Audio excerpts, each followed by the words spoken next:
नमस्कार, मैं रवीश कुमार। इस देश में कोई भी सरकारी भर्ती परीक्षा ईमानदारी और समय से हो जाए, इसकी चिंता सरकार को है, ना देश की जनता को है। राजनीति झूठ और सांप्रदायिकता की पटरी पर तेज गति से दौड़ी चली जा रही है। विरोधियों की भी सारी ऊर्जा इसी के मुकाबले में खर्च हो रही है। कहीं भी नई और ईमानदार व्यवस्थाओं का निर्माण नहीं हो रहा है। अहमदाबाद में नरेंद्र मोदी क्रिकेट स्टेडियम में प्रधानमंत्री नरेंद्र मोदी को नरेंद्र मोदी की तस्वीर दी गई। इस बात का कुछ लोग मजाक उड़ा रहे हैं और ज़्यादातर लोग इसे सामान्य समझकर स्वीकार कर रहे हैं। ये वही लोग हैं जिन्हें इस बात से ऐतराज़ नहीं कि इस देश में किसी के भी राज्य में, बीजेपी की सरकारों के राज्य में भी कोई भी सरकारी भर्ती परीक्षा ईमानदारी से संपन्न नहीं हो रही है। सब हंसी मजाक के लम्हे खोजने में लगे हैं। उधर जम्मू कश्मीर में अनगिनत नौजवान सड़कों पर उतरे हैं कि सरकारी भर्ती की परीक्षा का काम एक ऐसी कंपनी को क्यों दिया गया जो ब्लैक लिस्टेड की गई है। जम्मू में छात्रों के इस प्रदर्शन पर देश की नजर कैसे जाएगी। देश अब ऐसी खबरों की बात नहीं करता, मगर जैसे ही अपने पर आती है, बात करने वालों को गाली देने लगता है कि आप चुप क्यों हैं।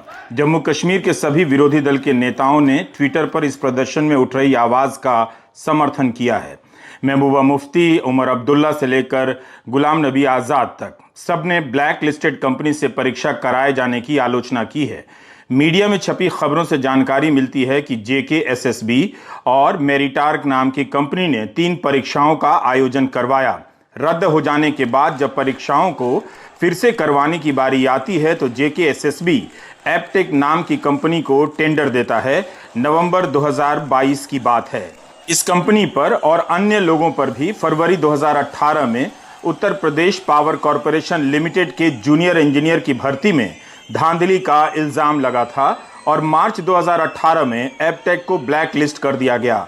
छात्र जब इस मामले को लेकर कोर्ट पहुंचे तो दिसंबर 2022 में जम्मू कश्मीर और लद्दाख हाईकोर्ट ने जूनियर इंजीनियर और सब इंस्पेक्टर की भर्ती प्रक्रिया पर रोक लगा दी।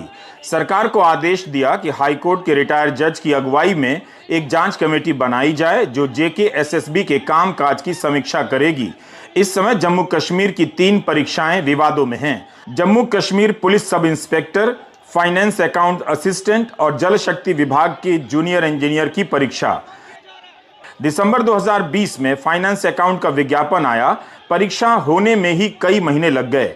मार्च 2022 में पेपर होता है। अप्रैल 2022 में किनका चुनाव हुआ उसकी सूची आती है। 1.5 साल इसी में गुजर जाते हैं।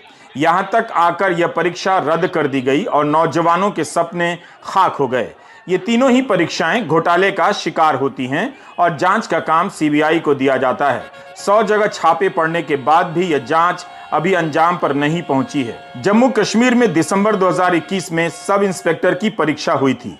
आरोप लगने लगे कि 20-20 लाख का घूस चला है, ऐसा प्रदर्शनकारियों का कहना है, जो इस बार भी इस कंपनी को परीक्षा का ठेका दिए जाने का विरोध कर रहे हैं।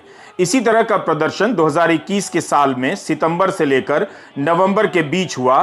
तब उपराज्यपाल ने CBI से जांच कराने की बात कही। CBI ने जांच की और पाया कि पेपर लीक हुआ है। सब इंस्पेक्टर की परीक्षा रद्द कर दी गई।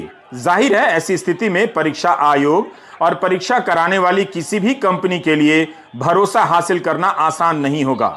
अगर ब्लैक लिस्टेड कंपनी को परीक्षा कराने का काम दिया जाता है और यह बात सही है तो सरकार को एक्शन लेना चाहिए।